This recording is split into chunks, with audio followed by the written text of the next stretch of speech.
Hi, it's Gene, retired in Mexico, and I'm here with my friend Professor Gumbo from Arizona. I got to do my hand this way. And And welcome, Jim. Glad to have you here as always. it's And cold here. yeah, and it's cold here.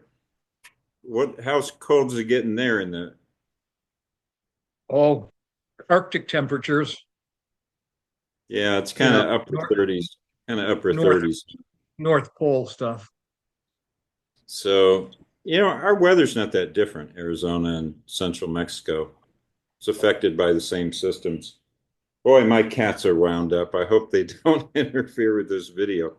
But we're going to go ahead and get started here. And before I start, if you're viewing, lots of opportunities for engagement. Got Instagram, Patreon, Facebook. It's all up in the description of the channel. There's the like button, there's the bells for notifications. We appreciate comments. So any kind of engagement. Now, I say it every time we do an episode, and there's not a lot of engagement. Those of you who do, we appreciate it a lot. I had a guy write me today. He said the Cocaine album was Black Sabbath Volume 4, not Sabbath Bloody Sabbath. And I was like, yeah, I figured that out. So I had a couple comments today. I sure appreciate it. So we're going to count down. Wow, that was my camera rocking because the cats are just, they think this is the Summer Olympics and this is the triathlon. So hopefully they settle down here in just a little bit. But they're great cats, but they're high energy tonight for some reason. And yeah, we're going to count down 1982. What do you think of this year? Well, let me just say that at least the top nine of my top 10 are what I would consider perfect, perfect tens or perfect fives, if you're doing it on a five scale. I mean, they were that good. It was that good of a year. Yeah, I found that I did not have difficulty picking a top 15. I had about 18 albums that I really liked, so I just had to trim three. But I found the ranking to be really difficult. And yeah, did you see a cat go running by here? Man, they are just jumping all over me. So if the camera rocks a little bit, folks, I just got these 1-year-old kittens and they're all wound up today. But we're going to count down 1982. The professor's going to go first, and I'm going to give just a little brief synopsis of the year. I like this context. So England, the UK invaded the Falkland Islands, and Israel invaded Lebanon. So we had two invasions. We had the Chicago Tylenol murders. So does that affect today? Yes. Every little thing you have to peel off, every bottle, was because they changed the whole packaging industry after this guy had tainted Tylenol. So if you don't know about it, you can look it up. You remember that, right, Professor? Yes, I died from that. One thing that I hope you didn't die from was the first computer virus. And that was No. found this year in 1982. And it was written by a 15-year-old. There you go. The first emoticons were published. China reached 1 billion people. The first compact discs were produced in Germany, and Sony released the first commercial player. So, yeah, CDs. Now, no one buys CDs anymore, but it was a big deal in 82. Ozzy Osbourne bit the head off a bat. He thought it was rubber. Somebody threw it up on stage. Madonna released her debut single, so we were starting to move into this new 80s era. MTV was a couple years old. Deaths included John Belushi, Lester Bangs, Randy Rhoads, and James Honeyman Scott. Films included Pink Floyd The Wall, E.T. the Extraterrestrial, Tootsie, and Poltergeist. And the biggest hit singles, I decided to add this real quick. Eye of the Tiger, I Love Rock and Roll, Do You Really Want to Hurt Me? Yeah, Boy George, Ebony and Ivory, and Don't You Want Me by the Human League. Does that bring back any memories? Yeah, especially "Don't You Want Me" was the song that got Human League on my honorable mention from 1981. That's correct. Oh, you were going to mention we could start off by, Feliz Navidad, Happy Holidays, everybody. We were just talking about favorite songs. We didn't mention any. And the professor suggested we start off with our favorite Christmas songs. So you want to let me know yours? Yes, I do. My favorite Christmas song would be by "Christmas Must Be Tonight," both by the band and by Robbie Robertson. I prefer the Robbie Robertson version, but the band version is easier to find and it's great also. Huh, okay. And I'm going to go with a traditional. Um, my favorite Christmas melody, because it's one of my favorite melodies, is Greensleeves or What Child Is This? It's just a favorite melody of mine. So, yeah, I also like parts of the Messiah, like especially "Are we like sheep? Are we like sheep?" I just there's parts of the Messiah that I love. I hated it when I was a kid, but now I like it. All right, you want to go ahead and start with your number 10? Yes, I almost gave for my Christmas song um, a Christmas song by Jethro Tull. And Jethro Tull is my number 10 with an album that was this their last great album? I don't know. I know that they were getting by the late 70s, early 80s. They were kind of drifting between really good and not so good. Not bad, just But this was a really good one for me. The Broadsword and the Beast. Okay, it's kind of returning to a swashbuckling English folk music type of sound but it has both synths, synthesizers, and a lot of really great Ian Anderson flute and Martin Barre guitar, which you need both of those really for it to really sound like Jethro Tull.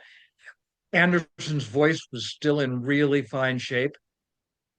And so um, several songs that I could choose from here, but I went with Flying Colors and Broadsword. Flying Colors is sounds like it's going to be a ballad, but then it goes into a good rocker. And Broadsword is a stately Viking-esque kind of song, that if you're into stately Viking-esque things, you'll like that one. So Jethro Tull, Broadsword and the Beast, songs, Flying Colors, and Broadsword. Wow. Yeah, right off the gate, one of your favorite bands. And yeah, great guitar on there. And I always thought the production engineering was stellar on there. Yes, it was. I think Yeah, that's part of what made it so good. yeah, it's a really great sounding album. And man, it rocks out. Barry is really prominent on there. The Flying Colors would be my favorite song. Um, yeah, good pick. And so the two songs, let me explain to someone who might be watching for the first time. We're making a Spotify playlist. We're going to pick two songs from our favorite albums, and then we're going to make a playlist, and the link will be right down there below. All right. So number 10 for me is a certain kind of music that I like. There's only a couple, three, four, five albums in this sort of subgenre. But I like there was this little I don't even know what you would call this subgenre, but it was in the early mid 80s. And I used to call it Northern Soul, but that's not right because that's a form of R&B music, but it's Haircut 100. And they only had two albums, and the sophomore one wasn't very good, but I love this first one, Haircut 100, Pelican West. People love, hate this album. So, what's all music? Give it 4.5 stars. But some people do not like this. It's too poppy, but the playing is fantastic. And I'm a sucker for horns. I mean, the first album I ever bought was Chicago Transit Authority. I rode my bicycle to Grant's department store and just grew up in my formative years listening to a lot of horn work. The horns and the percussion on here are great. It's a band led by Nick Hayward, who then would soon leave to go solo. It's produced by Bob Sargent, who also produced another album that will be in my top 15. My song choices are Love's Got Me in Triangles and Calling Captain Autumn, which are deep tracks. So the hits were, what were they called? Love Plus One and Favorite Shirts or something, or Fantastic Day. But I'm going with Love's Got Me in Triangles and Calling Captain Autumn. So that's it. Hey, interesting choices there. Um, I'm familiar with, but not super. I'll have to go back and listen to those as soon as you put together the playlist. All right, my number nine, the Clash Combat Rock. Uh, it's the last complete Clash album with Mick Jones still on it, and it just before the band sort of imploded with a kind of big musical argument between Joe Strummer and Mick Jones. And as much as Joe Strummer was and still is, rest his soul, a hero of mine, a musical hero of mine, during that whole thing, obviously I wasn't in on the argument itself, but it seemed to me that Joe was the asshole on this one. I mean, he really was. There's that thing, "Am I the asshole?" And Joe was okay. At least that's the way it seems to me. Especially when the follow-up album, "Cut the Crap," was essentially crap, except for two songs. But Combat Rock was a an extension of what was going on Sandinista. uh, the first side was the more commercial side. The second side was the more experimental side, including a spoken word section by William Burroughs. But the two songs that I like the best, and this is tough because um, there are five songs on there that I wanted to put on there. There would have been "Know Your Rights" and "Should I Stay or Should I Go?" But I chose "Rock the Casbah." You got to have "Rock the Casbah" on there, and "Straight to Hell." Yeah. Um, and I feel a little bit bad about that because it's two songs sung by Joe Strummer. But let's face it, he was the lead singer for the band. But "Should I Stay or Should I Go" is one of the best Mick Jones songs, also. Yeah, it is. It is tough. I'm going to change my laptop just a little bit here because I want to be the same height as you. There we go. That looks much better. I I don't know. I just feel better with some. You're gonna screw it up. Comeback Rock. I like that album. Yeah, I like that album a lot. You saw them on that tour. I saw him on that tour with the English Beat. Man, at Mesa Amphitheater. That was great. It was a great show. The sound was really good. So yeah, I'm a big fan. Um, Number nine, someone who hasn't made my list since 1973. It's been a decade. I am going back to Mr. Todd Rundgren. Ooh, Yeah, yes. he's had a long absence, and this is the ever popular tortured artist effect uh, contractual obligation album. And this, for me, hits the spot that Herman and Minkalo hit with you. I remember when you talked about that album. That's very melodic, very pop. I just have a preference for this album. And yeah, of course, when it came out in '82, I didn't know it was a contractual obligation album. I just thought Todd was putting all his effort into it, but apparently he tossed it off. But it sounds great to me. And I like every song on here. Um, Yeah, All Music only gives it 4 stars, but I think it's a little bit underrated. Enough that it was difficult to pick songs. So this is another album where Todd does all the instruments, but you wouldn't know it because the bass, the drum, everything sounds really great, and his production is great. I love the cover of Tin Soldier by Small Faces. I think that's great. Um, I like Bang the Drum All Day. Great. And when we saw that in concert during the a cappella tour, it was great. Excuse me. I am drinking, I have to show you this, some non-alcoholic sangria with no sugar in it. Wondering about that. What's that? I was wondering about that. And so it's carbonated, and I burped a little bit. Sorry. Forgive me. So what songs You did are I pick? you are forgiven. Okay, thank you. So I wonder what you'll think of my picks. Hideaway, the opening track, Yeah, great song. and deep on the second side, a song called Drive. Really like Mhm. that song. I just think this is a fun album. His vocals are great. I mean, he's in great singing form, and I like it. It's got a silly cover. It's got a silly song that became a big pop hit. I just love it. It's fun. The ever popular tortured artist effect. All right. Yeah, it's an album that, as much as I like Todd, that's one of the ones that kind of slipped under my radar. Um, but it has some great songs. You're right, and I'd forgotten about Tin Soldier, which is a song that I like quite a bit. But when I heard it by Todd, I wasn't as familiar with the song. I've since gotten into the Small Faces and uh, Yeah.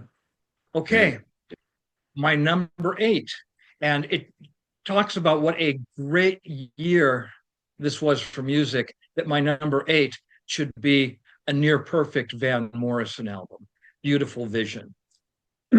Van was moving in the late 70s into a more spiritual and musically more new agey type of sound for a while. And this kind of hit the peak of that before the downhill thing started. When I say the downhill, I don't mean it as necessarily a bad thing, but I think this far outshines Inarticulate Speech of the Heart, came out the next year. Mhm. Um, Beautiful Vision. It's it's not rock and roll except for a couple tracks on there that are a little bit more rocking. This is more, but it's not wimpy either. It's very beautiful. That's why I say new agey, and it included a song on it um, that won the Grammy for best instrumental, and that's Scandinavia, the last song on the album. Um, at the time, Van's girlfriend was a Scandinavian, um, and apparently some of the songs on here have to do with her. Uh, and the one that is most obvious is Van Lo's Stairway, which, Van Loos is a place is it Denmark? But what's interesting is that when he started doing this song in concert, the song hadn't been named yet. And he was singing Van Love Stairway. And if you listen to any of the bootlegs from those early bootlegs, he's definitely singing Van Love Stairway. So, back as early as, and maybe even earlier, but as early as the Moondance album, Van played with language. He had double meanings for words and all. And so Van Love Stairway, Van Love Stairway. That's I almost didn't put it on because I thought, well, if I put 1983 and I put the live album from 83, that Van Loo Stairway is just amazing. But there's other songs on there that are well worthwhile. The other is probably the most popular song, the closest thing to a hit that Van had on it, and that is Cleaning Windows.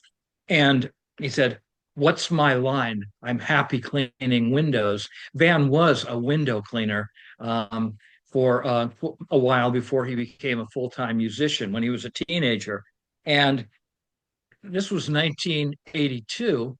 You go back 10 years to St. Dominic's preview, she'll be cleaning all the windows.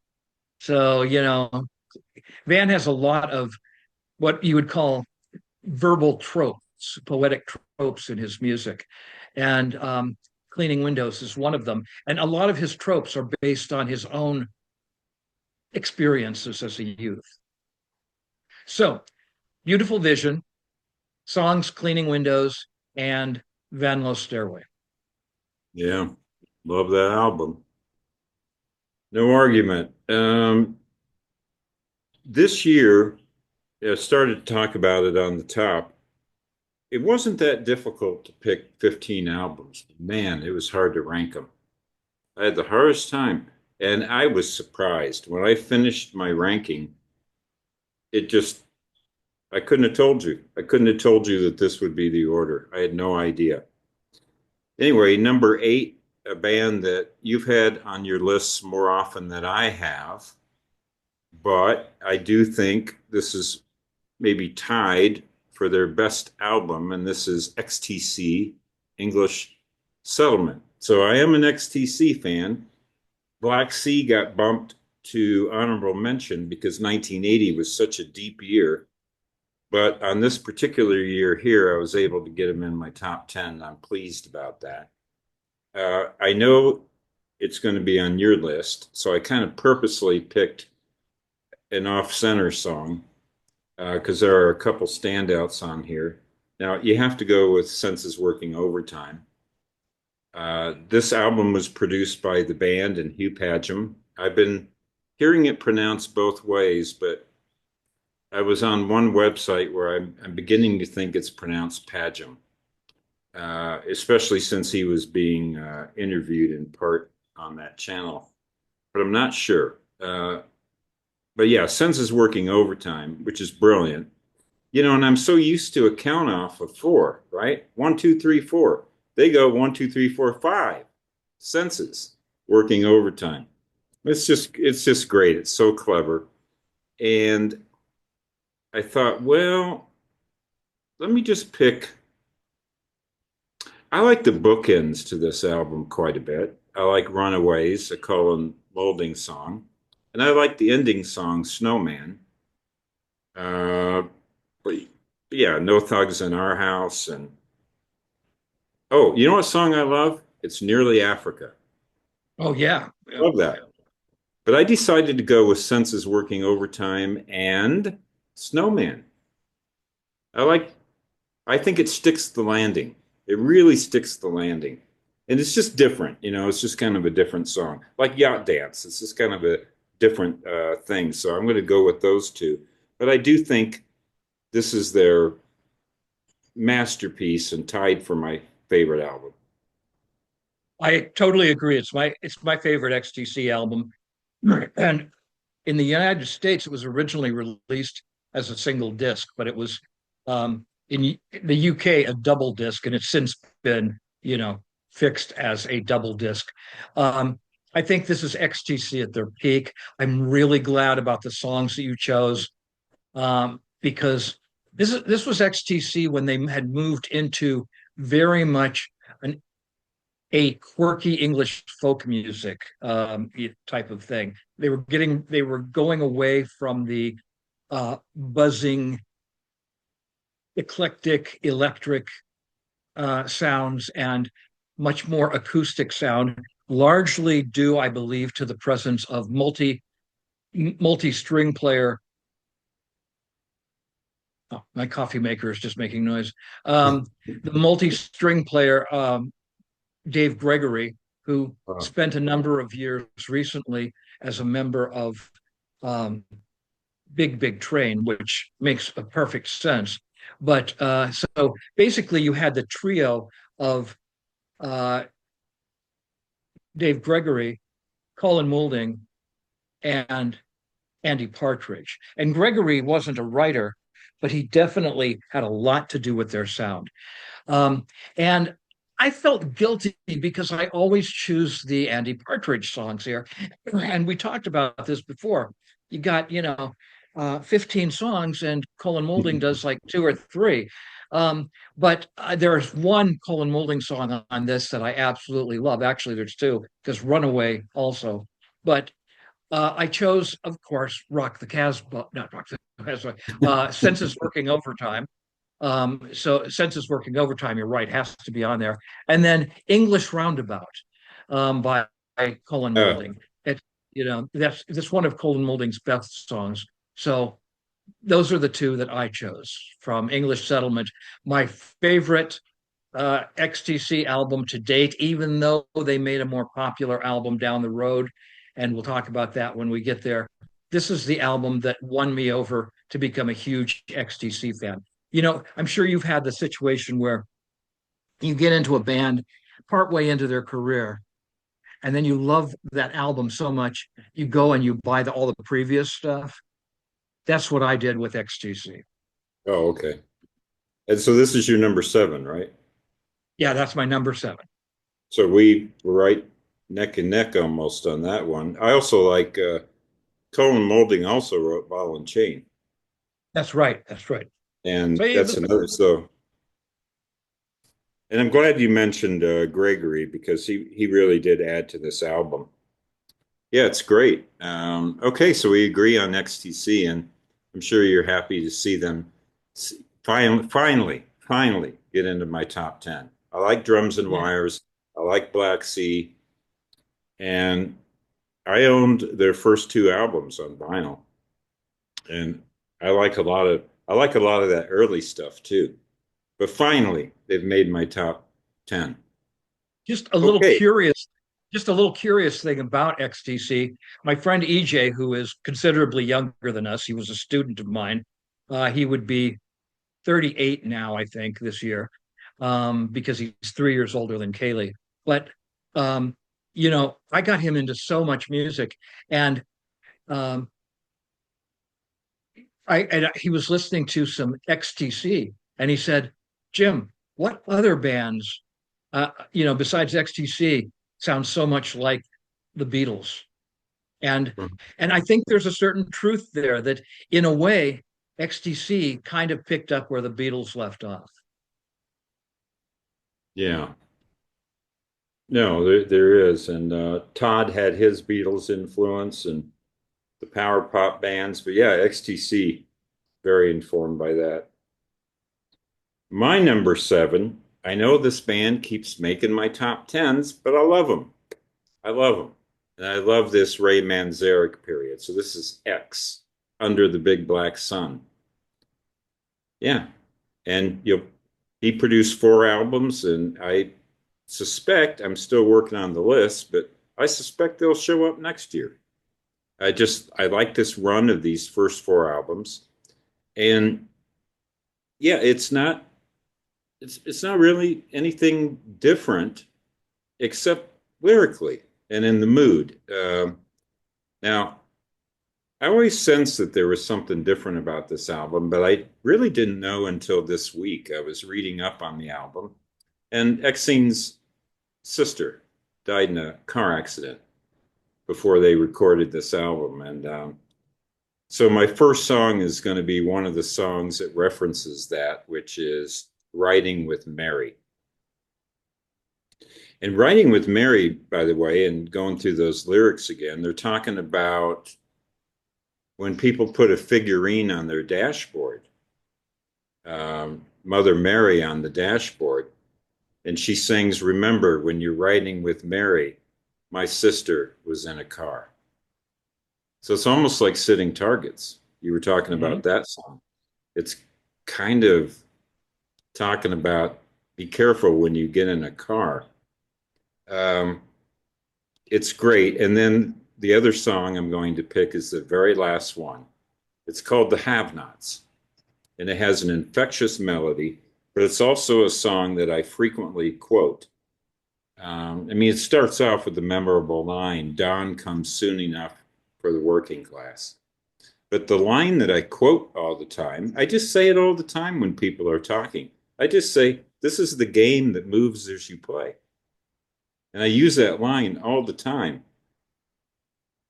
Anytime in life that the pieces are I know. moving, they don't stand still. I think it's a great line. And yeah, it's about the downtrodden working class. And, they're a little bit, I suppose they got a little bit of socialist leanings, but I love this song, "The Have Nots." It's one of my all-time favorite X songs. So that's it. Number seven, under the big black black sun. Yeah. My number six is Pete Townshend's All the Best Cowboys Have Chinese Eyes. It did not do as well with the critics as the Empty Glass, but it has so many great songs on it. It's a much more personal album. By this time, Pete was drying out. He had stopped drinking, but he was still struggling with it. But he was doing some real introspective spiritual things on there. And there's three songs that I really wanted, but I'm only going to choose two. I'll just tell you what the third one was. It's the closing song, Slit Skirts, which is a very poignant song when Townsend was in his mid 30s about how he's struggling to maintain his masculinity as a husband to his wife. It says, "Slit skirts, Janie never wears those slit skirts, and I don't ever wear no rip shirts. Can't pretend that growing older never really hurts." And Mhm. like that, it's just if if you're aging, listen to that song, and I think it will mean something to you. If you're not aging yet, you won't get it. Um, but the two that I put on there are Stop Hurting People, the opening track. Huh. People Stop Hurting People. I really like that one. And it has kind of a whoish melody to it, which is why I like it. But again, this is the album where he really, really pulled away from the Who, where he no longer um, had to sound like the Who. You can't if you're a big Who fan, it's next to impossible to imagine somebody like Roger Daltrey singing, "Stop Hurting People," and even more, the following song, "The Sea Refuses No River," which is a beautiful spiritual song about how it's representing the sea as God. And rivers carry junk and shit all down, but the sea doesn't refuse them. Whatever you have in you, the sea will accept that. And and he really talks about his alcoholism in that one, but it's a really, really powerful song. So the two songs that I chose from All the Best Cowboys Have Chinese Eyes are "Stop Hurting People" and "The Sea Refuses No River." Wow. Yeah. Well, and you can talk about Roger Waters when you get to your number one pick, the final cut. Okay. So that's a bit of a joke. All right, number Yeah. six. So is Roger Waters. Oh, okay. Number number six for me. Well, here's someone who just keeps making our lists over and over and over again. I got Elvis Costello and the Attractions Imperial Bedroom. What a great album. Yeah, I had it around nine or eight, and I kept scooting it up, scooting it up. I moved the X down and I moved the XTC down because I said, no, this Costello is really, we're now into five-star territory. I would say these top six albums are five stars. So this is the first of my five-star albums. It's brilliant. It's brilliant. And I'm going to make a real quick change here to my songs because I predict you and I are going to have the same two songs. Just a wild guess, but produced by Jeff Emmerich, who worked with the Beatles, and it's sonically a candy store. right? Absolutely. Totally, Yeah. total ear candy. So many different styles. It's as varied as, well, almost as varied as the White Album. There is no Revolution #9 on here, but produced by a Beatle engineer, very influenced by the Beatles. You were talking about XTC.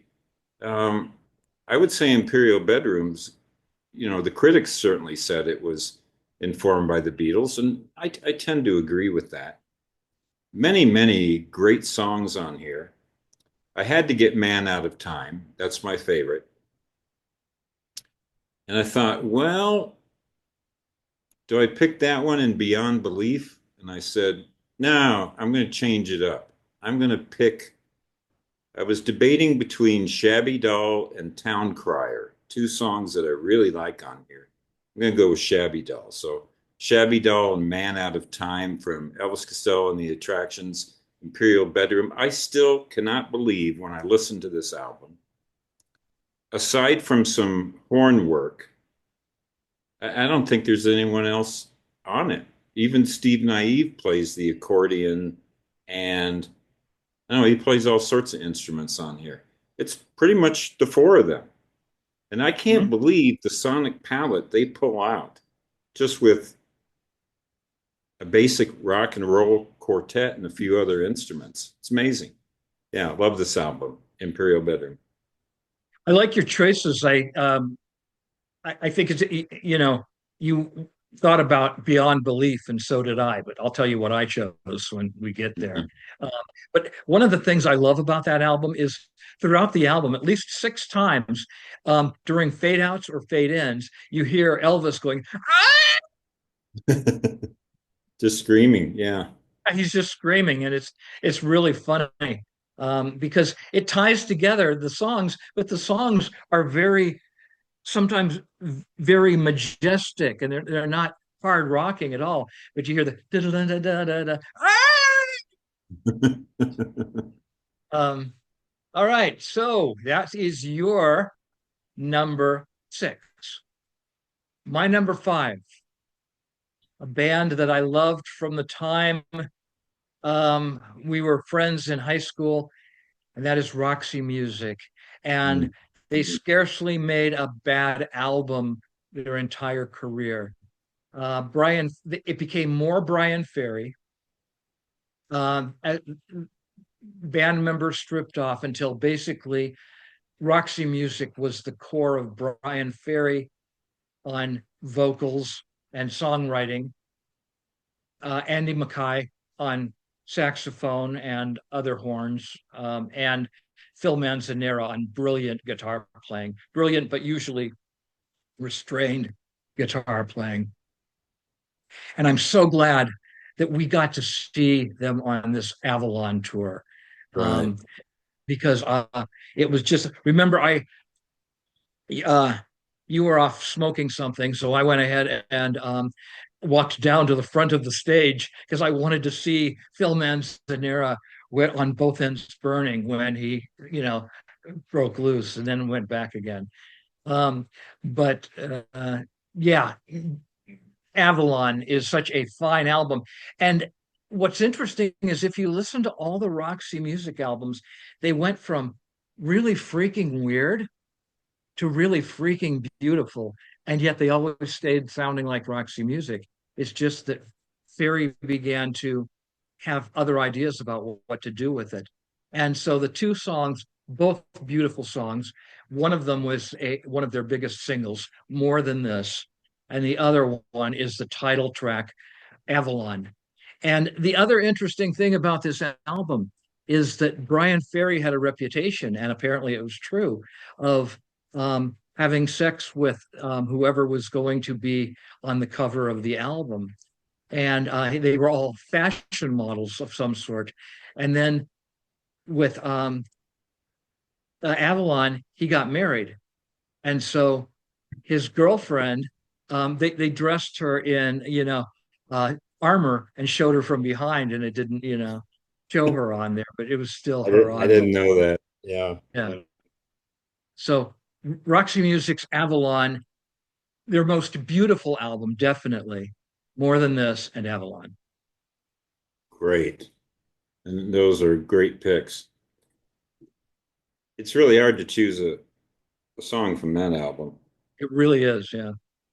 My number five got a Todd Rundgren connection again, but it's not a Todd Rundgren album. It's my favorite album by the Psychedelic Furs, Mm-hmm. Forever Now. I love this combination. According to all the stories, it was tense, it was fraught. They had all sorts of infighting with the band and Todd, but boy, the finished product was great. So Todd had this vision. It's real clear when you listen to it. You've got all these other instruments that he added, cello, marimba, and all these different instruments. Like Love My Way has that classic marimba riff,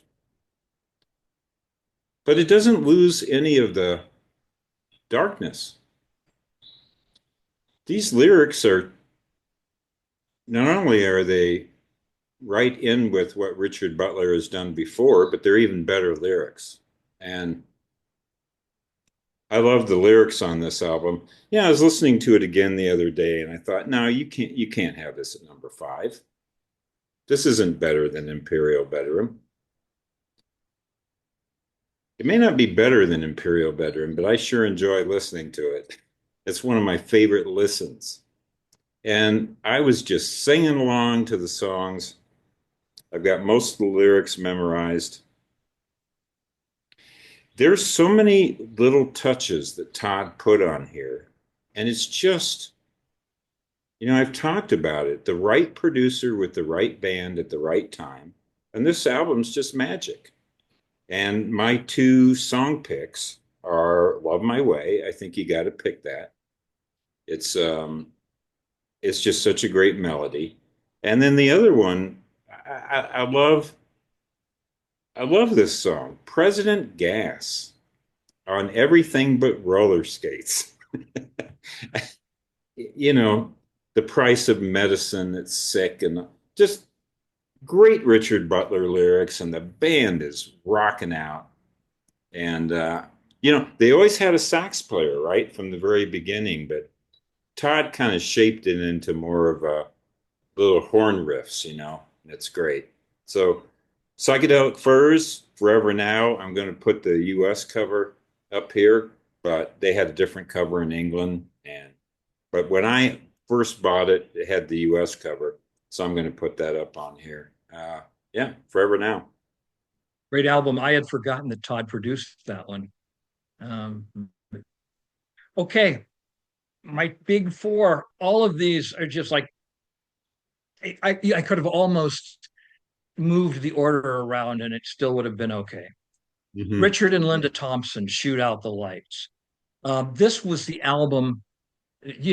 We talked about discovering an artist and then moving back. Yeah. This was the album with which I became familiar with Richard Thompson. And then I got everything before, including all of the Fairport Convention stuff. And I just love Richard Thompson. I'm going to say right now, Richard Thompson is my number one favorite guitarist. Okay. He Mm. is my favorite guitarist. And he is among my favorite singers and songwriters. Okay. So, I mean, and there's a lot of guitarists that I really love, but Thompson is definitely my favorite. Um, he's been compared in the past, critics have compared his guitar playing to John Coltrane's sax playing, but we've seen him live in concert. Um, and what's interesting, he's one of these artists who plays electric and acoustic equally well. And it's very different style of playing, but he can play both of them equally well. This is his last album with his wife, soon to be estranged wife, Linda. Um, they went out on a tour, and it's Richard's fault. I mean, he was having sex with another woman that he met. I think she was there. It was his uh, agent in California, but they he left her behind and did the his solo acoustic tour, the Small Town Romance tour, and he left her alone with the kids. And then he got together a band, and she went with him. And apparently the tension was palpable. At one point, she took a Coke bottle and broke it over his head on the stage. Um, and we talk about wild stuff going on. Um, and yet he managed to write these songs. Now, the first version of this album was produced by Jerry Rafferty, and it wasn't nearly as cutting as the second version.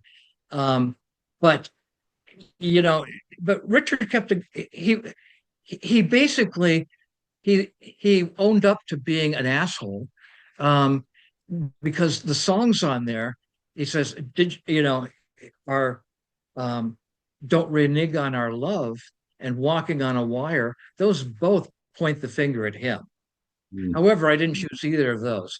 I chose a song about an assassin shoot out the lights, which has possibly the greatest Richard Thompson guitar playing on a 5 to 6 minute song. And on live in concert, Thompson would make it into a 10-minute song at times because he just make the solos longer and longer. Um, the studio version is great. The live ones are even better. And then I can't get my there we go. Um, and the other one is Wall of Death, which I chose because I wanted one that Linda sings on also, and they sing a duet on this one, and they make a metaphor for life being a carnival attraction, the Wall of Death. And if any of you don't know what the Wall of Death is, it's the big circular thing where people go in and they stand around the wall, and then it starts to spin and spin. Then the floor goes out from under you, and you are stuck on the side because of centrifugal force. Uh, it's actually very easy to get sick on, but for some reason, I never did. But one time when Cindy and I were younger, I was on it at the state fair, and I turned completely upside down, moving like this, and I was stuck on the wall upside down. And then it stopped, and I fell on my head. You showed him. Yeah, I showed him.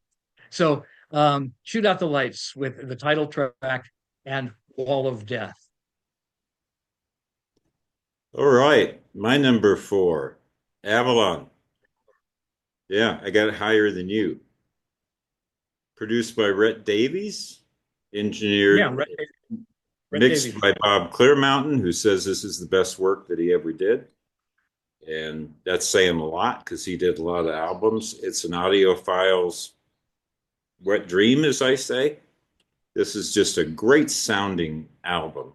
And it's a great, I mean, it's just one of those ones that hits all the cylinders, right? It's really well produced and engineered. It's a good set of songs. The band's in fine form. Ferry's songwriting is great. His singing is great. So they're hitting all the cylinders. And then that was the last hurrah for Roxy Music. So that was our last chance to see him. We saw him. And I remember the backup singers, they were a big part of the show. And it's great. And my song picks, you said enough about it. My song picks are take no, you said More Than This. I picked, and The Main Thing. But Oh, good. You chose I could have the also main. picked Take a Chance with Me. To me, there's four standout tracks on here. So yeah, those are my two picks. All right. My number three, one of my favorite artists since he went solo, and still, even though he's stingy and only releases an album every 10 years or so now, and that is Peter Gabriel.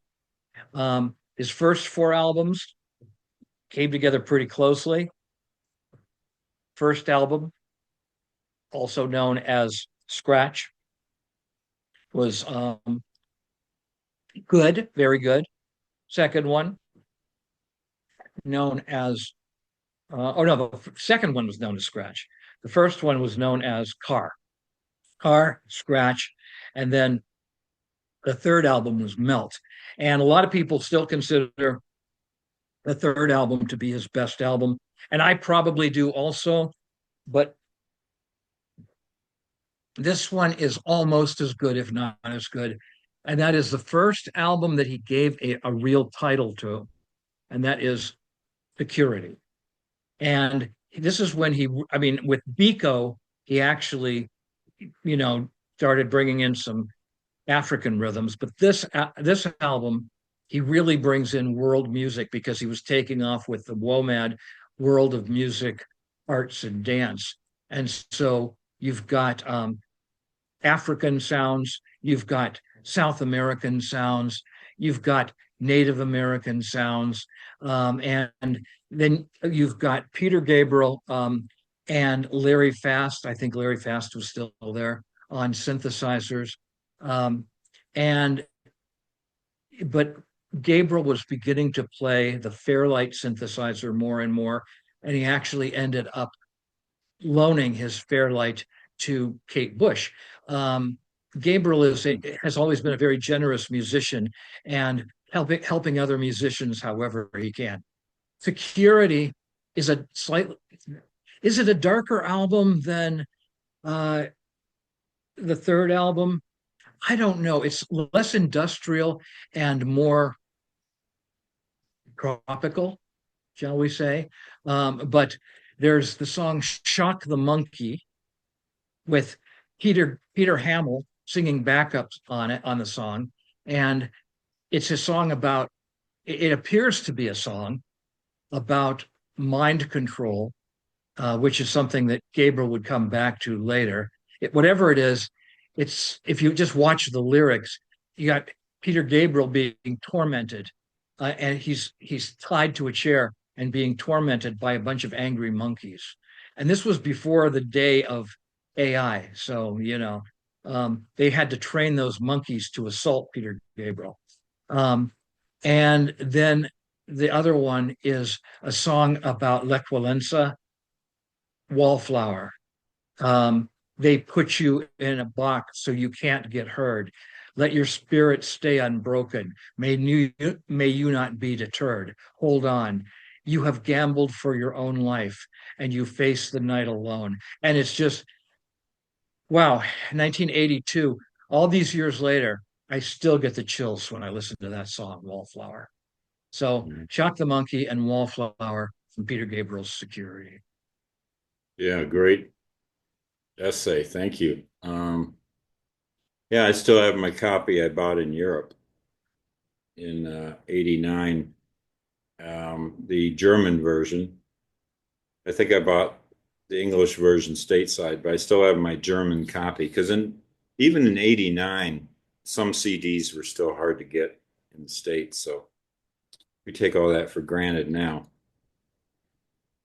All right, my top three is going to surprise you because it surprised me. I hinted at this. I had no idea these were going to be my top three albums, but I stand by it.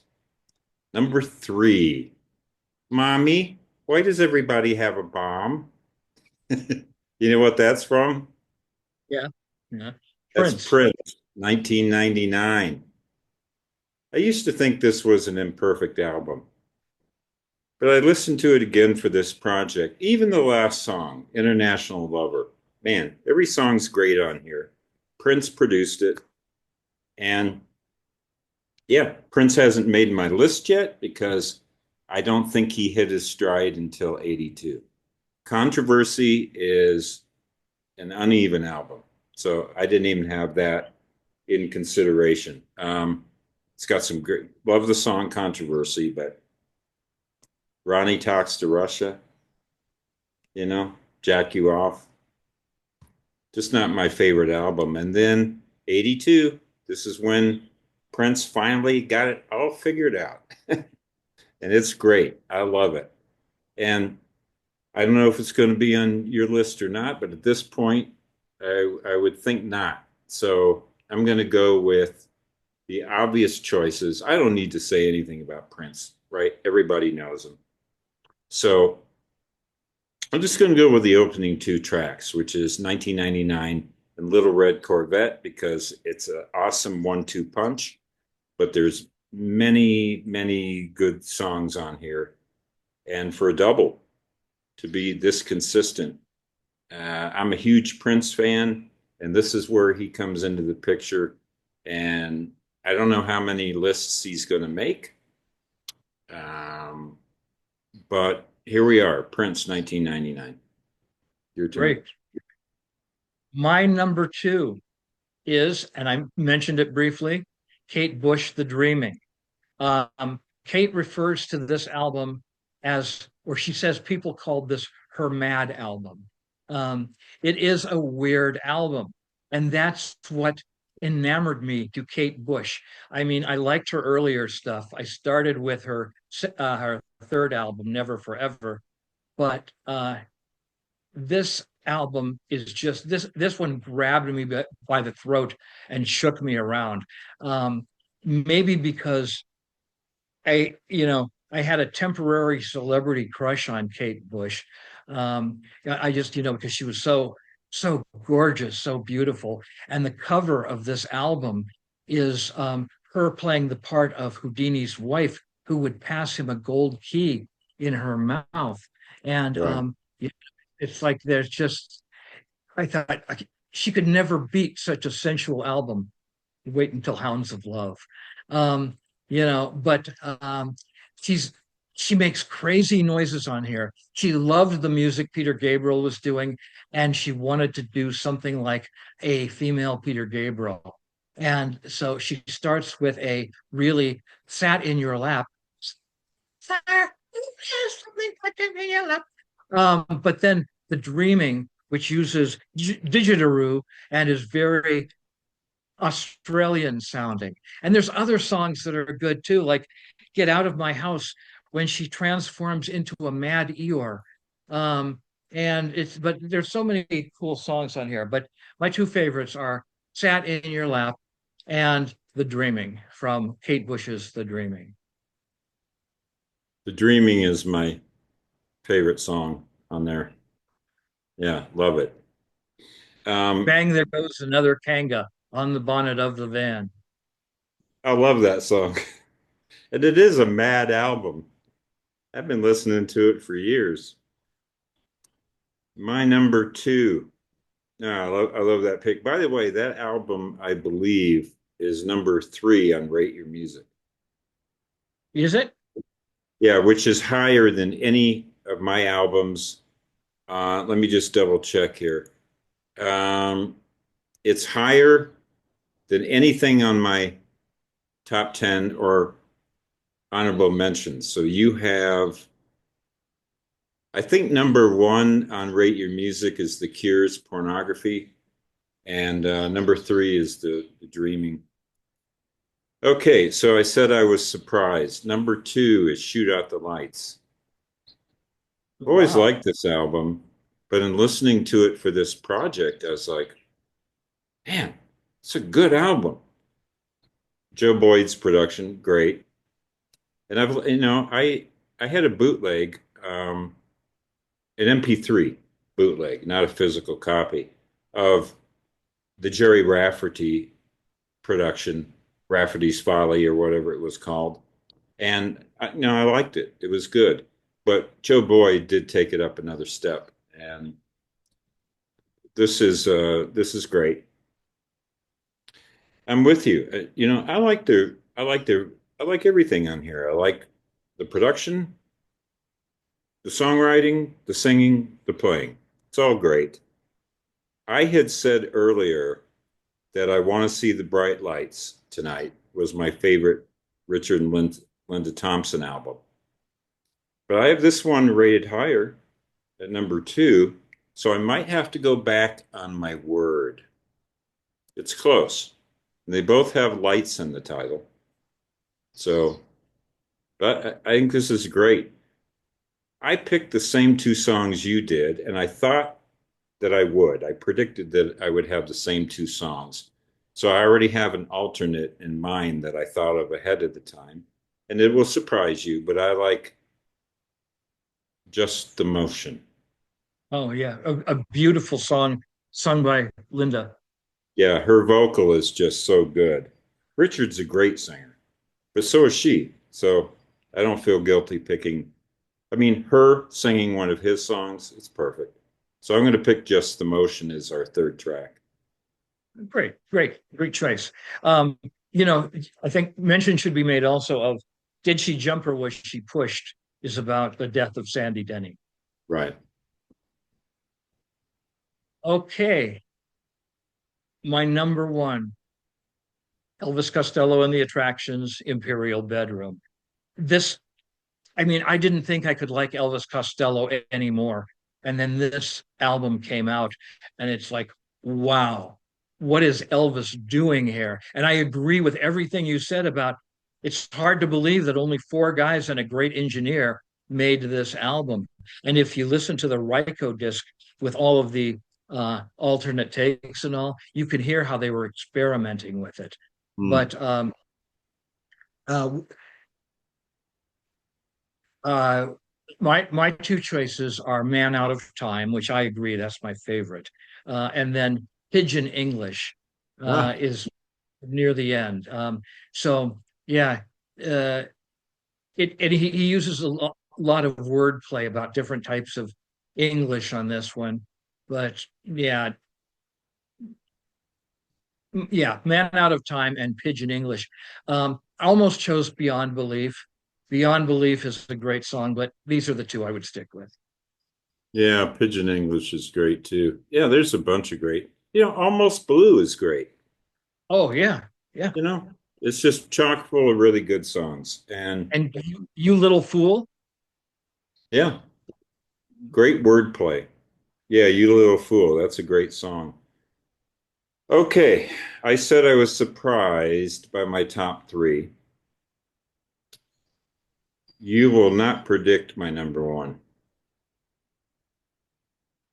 but it's somebody I slighted on the 1980 playlist, Springsteen. Nebraska. It's like a train wreck. I can't take my eyes off it, can't take my ears off of it.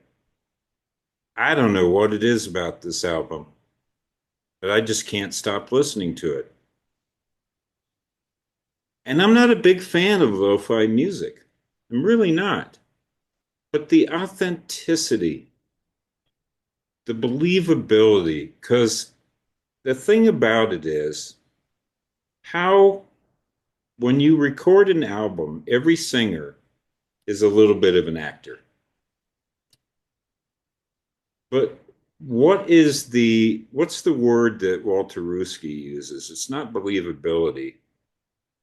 He has another word for it, and it's not Authenticity. authenticity.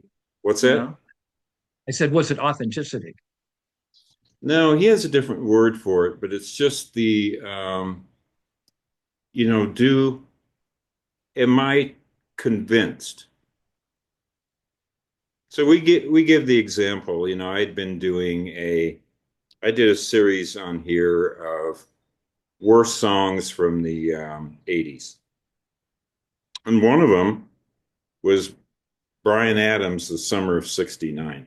A lot of people hate that song because they don't believe him.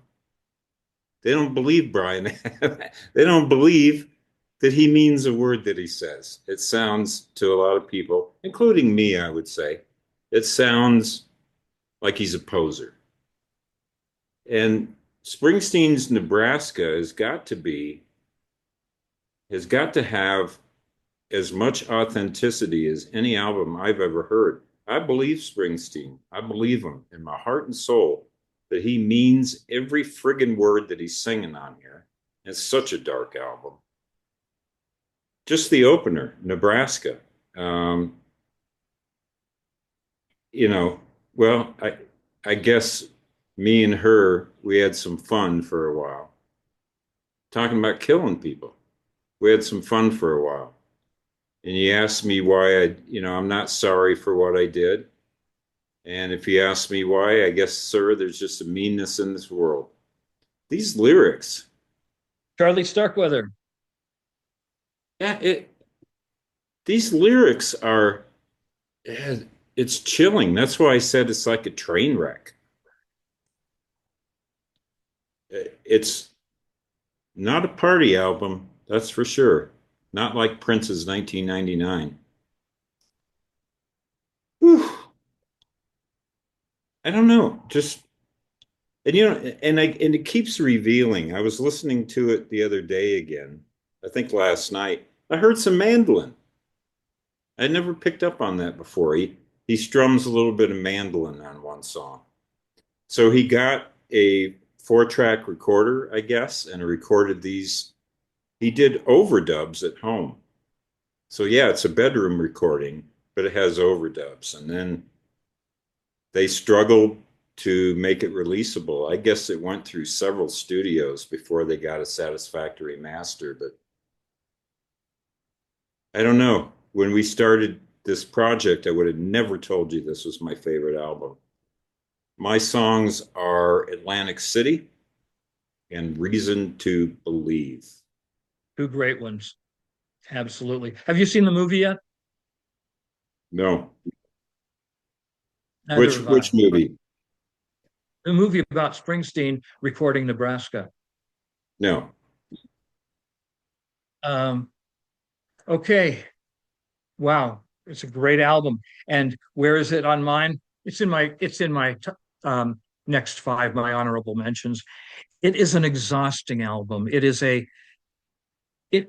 hurts almost to listen to it. And yet it's a great album. And I would not give it away for anything. And once in a while, I'm in the mood for it. And Atlantic City is my favorite track from it. Then there is the kind of rebirth of neo prog with a neo prog supergroup, Asia, and Oh, their first album, Asia. And this was John Wetton on bass and vocals, Carl Palmer on from Emerson Lake and Palmer on drums, Steve Howe on guitar, and on keyboards, uh, Jeff. Jeff No, Downs? no, yeah, Jeff Downs. Yeah. Oh, Um, and it's oh, a God. it was an it's a great album. It's very very glossy, and it got them a huge hit with "Heat of the Moment," with one of Wetton's best vocals ever. Okay, um, so this is kind of like they went from King Crimson to UK to Asia. And what's funny about this is there have been so many different versions of Asia. And at one point, still early in their career, after Wetton took a sabbatical from the band, they replaced him on bass and vocals with Greg Lake from Emerson, Lake and Palmer. And they didn't record an album, but they recorded a DVD, Asia in Asia.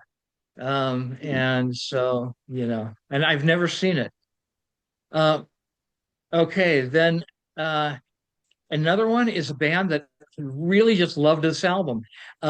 Actually, I love their first two albums, but this is the one that struck me as really a great album, and it is ABC, The Lexicon of Love, Oh, uh, produced by Trevor Horn of the Buggles, and it's uh, it's very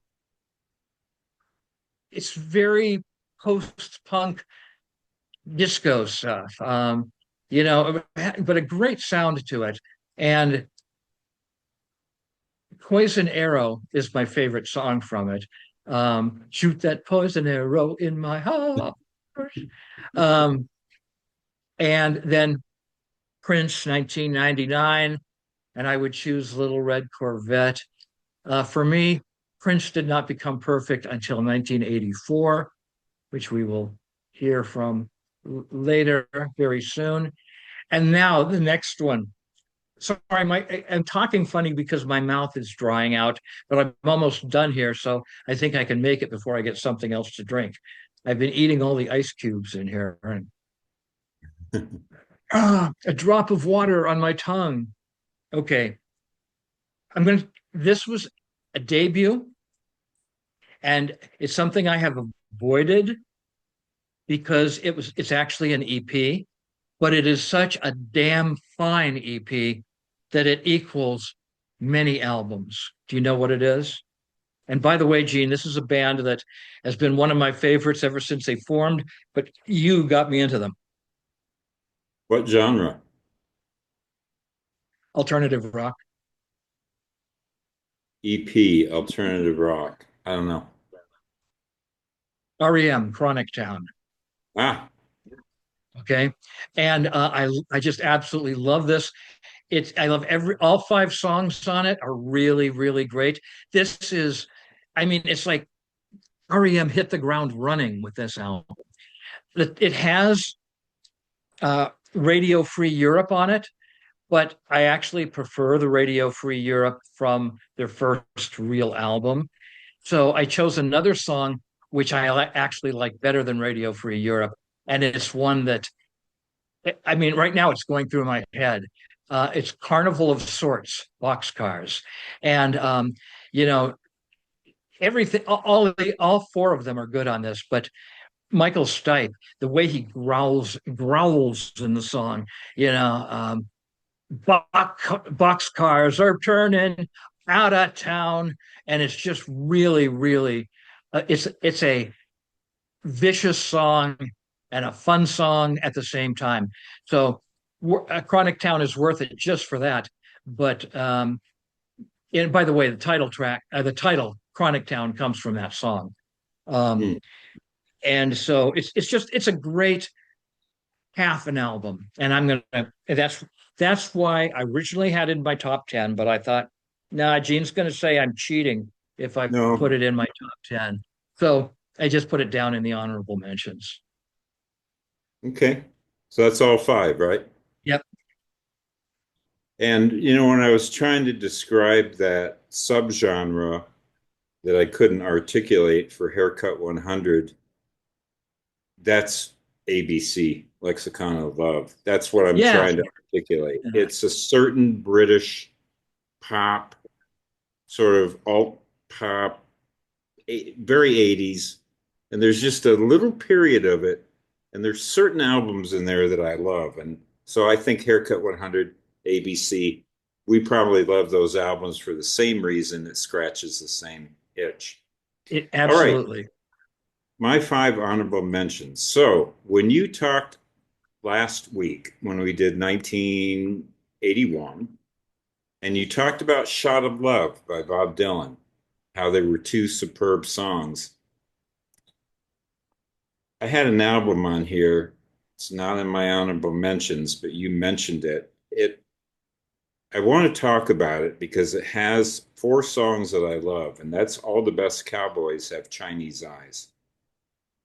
The Sea Refuses No River, Stardom in Action, North Country Girl, and Slit Skirts are uh, are just among my favorite songs. They're great. But I use the same. It's kind of what you were talking about with Shot of Love. I don't know. There's a couple songs on the second side I decided to jettison it, but that's an album I've played 100 times. Yeah. Anyway, it was a good pick, but I'm going to go with these five instead. It's an interesting list, Professor. You ready? Okay. In no particular order, King Sunny Ade and his African beats, Juju Music. Wasn't his first album, but it was the one that made a big splash in Europe and America. Uh, I love King Sunny Ade. This is, as the title suggests, Juju music from Nigeria. This is a band from Lagos. He's not a king, he's a prince, which means he has a lot of money. One of the best live bands you'll ever see. The producer on here is a producer that does African music, but he's a Brit. The songs I'm going to pick are the opening track, Ja Fumi, and then a song that actually has an English title, 365 is my number. If you haven't heard this before, people listening, he's when he tours, he's got over 20 musicians, most of them percussionists, a lot of them playing talking drum. It's just some of the best dance music you'll ever hear. Next on my list is Peter Gabriel's Security. Yeah, it was hard to leave this off my top 10 because I do like this album. I think my favorite songs on here are different than yours. I like the opener, Rhythm of the Heat, with the drums of Burundi. It's exciting. In the headphones, when you hear those drums come in, oh, I get so excited. It's so great. And then I like a song called Lay Your Hands on Me. Oh yeah, yeah, that's a good one. And great vocal performance from Gabriel. I love this album, but it just didn't make my top 10 and it hurt because I'm a huge Peter Gabriel fan. All right. Next is the other album produced by Bob Sargent. And this is the English Beat Special Beat Service with I Confess and Jeanette and Save It for Later, which is an album with a song that Pete Townsend recorded. And Pete Townsend loved the beat. So I'm putting the beat on here instead of Pete Townsend. Maybe that's a little surprising or controversial, but I love all these. Spar with Me and Pato and Roger Go Attack. I love these songs, and it's great. So yeah, and then I've got two left field ones. You ready? Yeah, Sitting down. I'm sitting down. Glassworks by Philip Glass. Yeah, my favorite Philip Glass. Facades, my favorite song by Philip Glass. Uh, yeah, I'm a fan of minimalism. This is not minimalism because it doesn't move at that glacier pace. It's much more accessible. The songs change at a much more rapid pace. It was his attempt at making something more commercial, something that would sell, and it worked. For me, it works. Uh, I do love Philip Glass. And my last one is an album that is 365 on Rate Your Music. It's not the lowest. The Todd Rundgren was the lowest. The Todd Rundgren, believe it or not, was 527 on Rate Your Music. But I'm going to defend this album. Nobody likes this album. Nobody likes this album. Warren Zevon, The Envoy. I love it. You know what I think people perceive with this? I was listening to it. I said, it's not a piano. It's not a piano album. That's not to say he doesn't play keyboards. This is a rock and roll album, very rock and roll, but it's full of this humor too. I think the Hula Hula Boys is a hilarious song. She went to listen to the Polynesian band and came back with sand in her hair. Gone with the hula hula boys. Yeah, I didn't have to come to Maui to be treated like a jerk, to see the bellboy smirk. But Charlie's Medicine, devastating. This is the song I was hinting at when we talked about Jerry Marotta, who plays on Peter Gabriel's Melt album. Jerry Marotta is the drummer on Charlie's Medicine. And boom! Oh man, does he hit those skins hard. The Overdraft, great harmony vocal from Lindsey Buckingham. I love this album. I don't understand why it isn't more loved. So that's my honorable mentions. I bet that surprised you. Yeah, yeah, it did. So who have you seen in concert? Okay, I have seen uh, Jethro Tull twice. The Clash. No, I have not seen them. Did not see them. Seen Van Morrison three times, I think three. Uh, Never saw XTC or Pete Townsend. I saw Roxy Music. Seen Richard Thompson, not Linda, but seen Richard Thompson three times. Peter Gabriel three times. Kate Bush, never.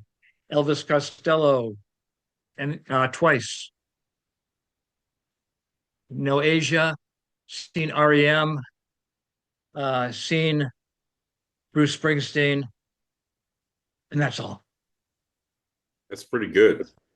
How many times we saw REM early? Yes, we did. It was at a little theater, but it was on the Fables of the Reconstruction tour. But I think I mean, we saw them in '83. I think in '84. Did you go with Palace West Theater both times? Yes. Yeah, one time the DBs opened. They were real good. Yeah, I mean, to catch REM so early, that was such a treat. All right, who have I seen in concert? So Bruce Springsteen four times, Richard Thompson twice, Prince twice, and that was in the same year. The tour came back around to town, and I went and saw it again. It was what was the name of that tour? It was in the '90s. Roxy Music once, the Psychedelic Furs twice, Elvis Costello three times, X three times, XTC once, Todd Rundgren five times, King Sunny Ade. Are you ready for this? Four times. Yeah, Wow. he I knew he you'd seen came to him. Phoenix a lot. One time he was on a double bill with Black Kahuna. That was interesting because it's such different, even though they're both international. Peter Gabriel only once, and that was the tour